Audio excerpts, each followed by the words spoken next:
تعالوا شوفوا الطاجن القمر الخطير الجميل ده عملناه ازاي. تعالوا نقول لك النهارده عملنا الجمدان والحاجات الجميله التحفه اللي احنا عملناها دي. عملناها ازاي؟ بصوا الاول كده معايا الطاجن اهو.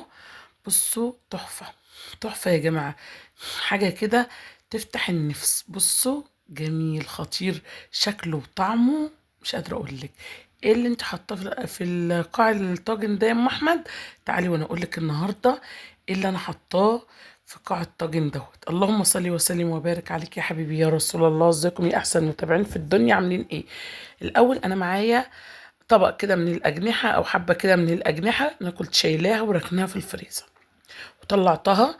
حطيت عليها بابريكا، حطيت عليها فلفل اسمر، حطيت عليها معلقتين من الزيت، ورحت جايه كمان حطيت عليها ايه معلقه كده من دبس الرمان. ماشي، وقلبنا المكونات دي كلها مع بعضها كده يا جماعه اهو. ماشي، ونروح بقى على البوتاجاز في طاسه سخنه، ونروح نازلين نقطه زيت، فرشه زيت صغيره، واروح حاطه الجوانح بتاعتنا كده بالشكل القمر ده، واسيبها بقى تاخد لون معايا اهوت.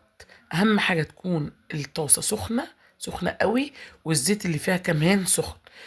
ال- البهارات اللي كانت معايا او الحبه اللي كانوا في قاع الطبق كده رحت حطاهم على الوش، ورحت ماسكه دلوقتي ورحت مقلباهم كده في قلب الطاسه، ودنتني اسيبهم من على الوجه ده والوجه ده لغايه ما اخدوا اللون الجميل التحفه ده.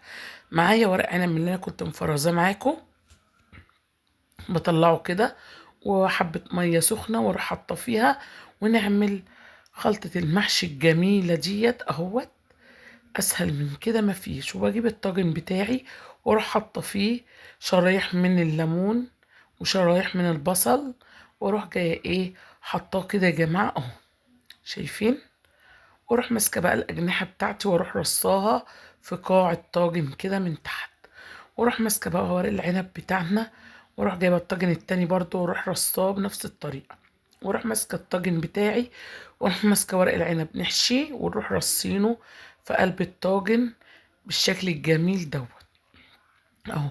في ناس ما بتعرفش تلف ورق العنب، بقول لها هتحطيها كده وتروحي لفه من الجنب ده ومن الجنب ده وتروحي لفاه، اسهل من كده مفيش. بصوا اهو بالشكل القمر دوت، اسهل من كده مفيش اهو. بس كده، كل الحكاية سهلة وبسيطة. وطبعا المطبخ لما تعملي لعبتك صدقيني هيبقى جميل جميل جميل اهوت. خلصنا طاجن ورق العنب وحطيت معاه كمان حبة كرنب، وعملنا طاجن كرنب. وديت كانت الطواجن بتاعتنا، جبت الشوربة بتاعتنا كده ورحت حطاها على الطواجن بتاعتنا كده اهو.